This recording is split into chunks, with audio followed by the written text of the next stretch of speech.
எனக்கு தெரிந்த நபரிடத்தில் நடந்த ஒரு சம்பவம். எனக்கு தெரிந்து மிகவும் நெருக்கத்திற்குரிய நபர், அவரினுடைய வாழ்வில் நடந்த ஒரு சம்பவம். 2 நபர்கள், நண்பர்கள், பாலிய நண்பர்கள், மேலப்பாளையத்தில் பிறந்தவர்கள். 2 நபர்களுமே 1ஆம் வகுப்பிலிருந்து ஒரே இதில் படித்தவர்கள். 2 நபர்களுமே ஒரே காலேஜில் பயணம் செய்தவர்கள்.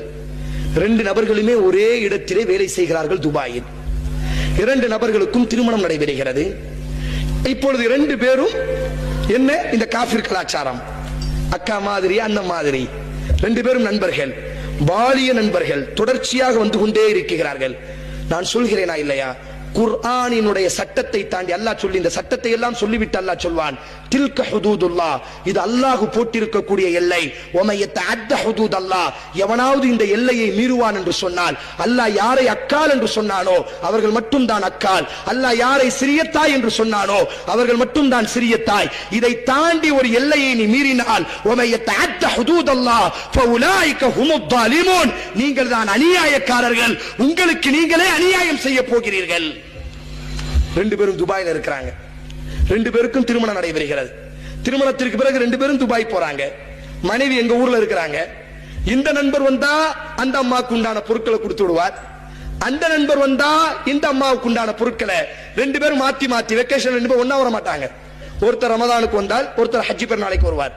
ரமதானுக்கு வரும்போது நண்பர் சொல்வார், எப்பா என் மனைவிட்ட கொண்டு போய், தங்கச்சி மாதிரி தானே பேசுவாங்க, போன்லாம் பேசிக்கிடுவாங்களாம், நீ போய் என்ன செஞ்ச பொருளை வீட்டை கொடுத்துரு அப்படிம்பார். இப்படி காலம் உருண்டோடுகிறது. ஒரு நாள் எங்கள் ஊரினுடைய எல்லா மக்களும் சேர்ந்து ஒரு பெண்ணினுடைய வீட்டை ஒரு ஆண் உள்ளே ஏறி இருக்கிறான் என்பதாக ஊர் மக்கள் எல்லாம் சேர்ந்து பிடிக்கிறார்கள். ஒரு பெண் கையும் களவுமாக பிடிக்கப்படுகிறாள். கட்டிலில் இருந்த ஆண் வெளியே வருகிறான். வந்த ஆண் யார் என்று சொன்னால், எந்த நண்பனோடி துபாயில் ஒன்றாக வேலை செய்தானோ, எந்த நண்பனோடி ஆரம்பத்திலிருந்து 1ஆம் வகுப்பிலிருந்து ஒன்றாக படித்து வந்தானோ அதே நண்பன் கட்டிலில் இருந்து வெளியே வருகிறான். அவனோடு பிடிக்கப்பட்ட பெண் யார் என்று சொன்னால், எந்த நண்பனோடு 1ஆம் வகுப்பிலிருந்து படித்து வந்தானோ அவளினுடைய மனைவியோடு அவன் பிடிக்கப்பட்டான். வல்லாஹி, அல்லாஹ்வின் மீது ஆணையாக இது உண்மை.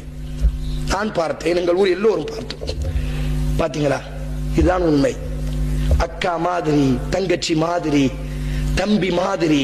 நான் மீண்டும் மீண்டும் சொல்கிறேன், குஃப்ரியத்தினுடைய கலாச்சாரம் இது, முஹம்மதின் கலாச்சாரம் அல்ல. எங்களுக்கு ஒரு கலாச்சாரம் இருக்கிறது, எங்களுக்கு ஒரு சிவிலிகேஷன் இருக்கிறது, எங்களுக்கு ஒரு ரோல் மாடல் இருக்கிறது. குர்ஆன் எங்களினுடைய முன்னால் இருக்கிறது, ஹதீஸ் எங்களினுடைய முன்னால் இருக்கிறது. இந்த மஹரமியத்தான உறவுகள் எங்கெல்லாம் மீறப்படுமோ, அது பக்கத்து வீட்டின் பெயரால் மீறப்பட்டாலும் சரி, நண்பனின் பெயரால் மீறப்பட்டாலும் சரி, ஏன் உறவுகளின் பெயரால் மீறப்பட்டாலும் சரி, கண்டிப்பாக அங்கு ஷைத்தான்